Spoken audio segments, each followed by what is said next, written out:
राजा विक्रमादित्य अपने कंधे पर बेताल को लादने की कई कोशिश कर चुके थे, लेकिन हर बार बेताल कोई कहानी सुनाता और राज विक्रमादित्य से हाथों से बच निकलता। इस बार भी बेताल ने एक नई कहानी सुनाई।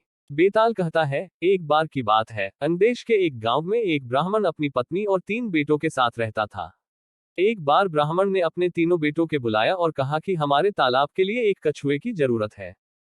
कल तुम तीनों समुद्र के पास जाकर वहां से कछुआ पकड़ कर ले आना। तीनों ने हाँ कर दी और दूसरे दिन तीनों माता पिता का आशीर्वाद लेकर समुद्र की ओर चल पड़े। वहां तीनों का एक बड़ा सा कछुआ दिखाई दिया, लेकिन तीनों में से कोई भी उसे उठाने के लिए तैयार नहीं हुआ। उनमें से सबसे बड़ा भाई बोला, मैं कछुए को नहीं उठाऊंगा, इससे बहुत गंदी बदबू आ रही है। दूसरे नबन के भाई ने कहा, मैं भी इसे नहीं उठाऊंगा, मुझे भी इससे गंदी बदबू आ रही है।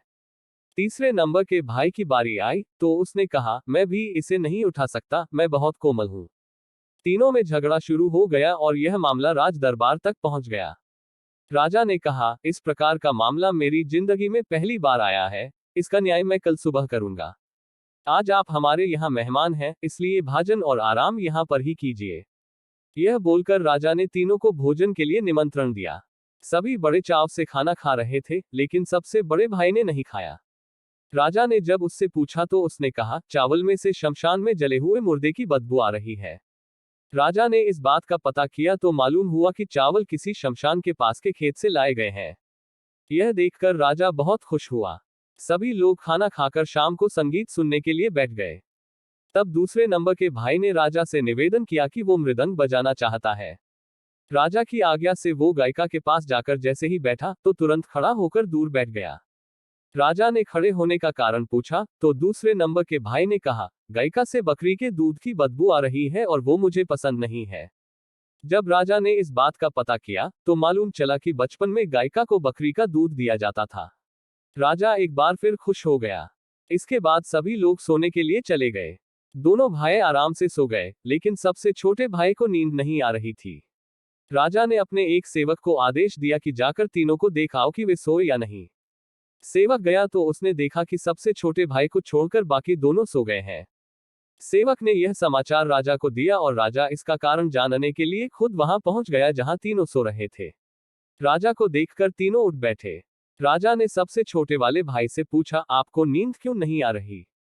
तब वह बोला, मुझे इस बिस्तर पर कुछ चुभ रहा है। यह सुनकर सेवक ने तीनों के बिस्तर की छानबीन की तो उन्हें कुछ नहीं मिला। तब सबसे छोटे भाई ने सभी बिस्तर को अलग किया और वहां पर एक बाल था। उसने अपना कुर्ता उतारा, सबने देखा कि उस बाल का निशान उसकी पीठ पर बना हुआ था। राजा यह देखकर हैरान हुआ और खुश भी।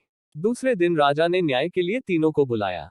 उसने सबसे छोटे वाले को इनाम दिया और बाकी दो को कुछ सोने के सिक्के दिए। राजा ने कहा, आप तीनों में अलग अलग खूबी है और मैं आप तीनों से बहुत खुश हूं। मैं अपने सैनिकों को भेजकर कछुआ आपके घर भिजवा दूंगा। इतना कहकर बेताल ने विक्रम से पूछा, बताओ तीनों भाइयों में से सबसे अधिक सुकुमार कौन था? तब विक्रम बोला, सबसे छोटा भाई, क्योंकि हो सकता है कि दोनों बड़े भाइयों ने अपने सुकुमार होने का दिखावा किया हो, लेकिन सबसे छोटा भाई कितना सुकुमार है यह तो राजा ने खुद आंखों से देखा। विक्रम का सही जवाब सुनकर बेताल ने उसकी तारीफ की और अपनी शर्त के अनुसार वापस पेड़ पर जाकर लटक गया। कहानी से सीख, कभी भी उन गुणों को उजागर नहीं करना चाहिए जो हम में नहीं है। नेक्स्ट पार्ट 9 जरूर देखें और मेरे चैनल को सब्सक्राइब करें।